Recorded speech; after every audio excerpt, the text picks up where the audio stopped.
La maintenance, bien plus qu'une simple réparation de panne. Alors la maintenance est toute une discipline qui permet de prévoir et de prévenir les pannes en plus que de les réparer. Cette discipline englobe plusieurs branches dans la gestion de la maintenance. Alors la gestion de la maintenance est l'une des branches principales de la maintenance et qui permet d'assurer une bonne harmonie entre les machines. Dans ce cours de gestion de la maintenance, on va s'introduire aux notions et concepts de base de la maintenance comme la dégradation, les défaillances, les défauts, les symptômes, etc.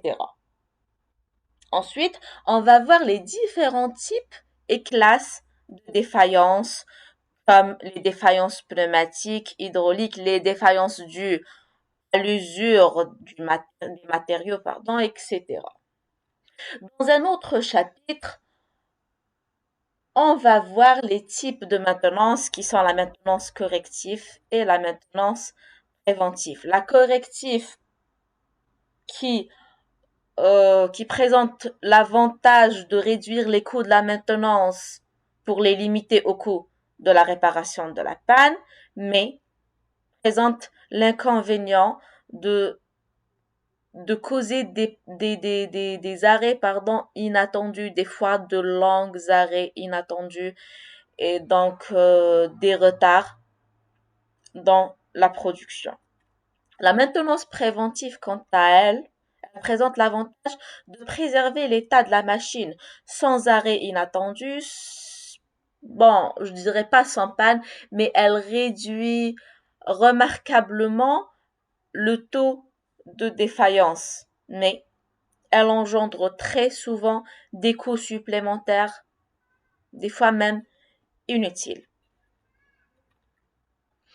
À la suite de ce chapitre, nous allons étudier la fiabilité, la maintenabilité et la disponibilité, le taux de défaillance, etc. Alors, ces notions sont étudiées à partir d'une représentation graphique de l'état de la machine au cours du temps. Alors, ça, c'est un exemple d'une représentation graphique de l'état de la machine. Les cases en bleu, le MUT en français, en, en anglais, c'est le Mean Uptime et ça signifie le temps de bon fonctionnement moyen. Quant au MDT, c'est le Mean Downtime et ça représente le temps de panne ou le temps d'arrêt moyen. Ces temps d'arrêt englobent et le temps de réparation, to repair, time to repair, et les temps d'attente. Par la suite de ce chapitre, nous allons étudier les lois de fiabilité. Ces lois de fiabilité sont des lois de probabilité qui estiment l'état d'un équipement ou d'un composant dans un instant de son futur. D'accord?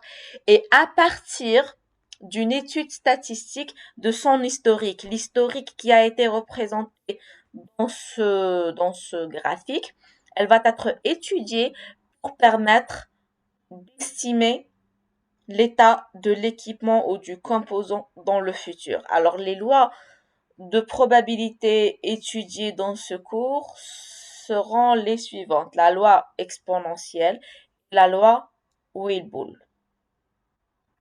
Ce cours va être clôturé par un test de sortie ou plutôt un test d'évaluation qui vous permettra d'évaluer vos acquis.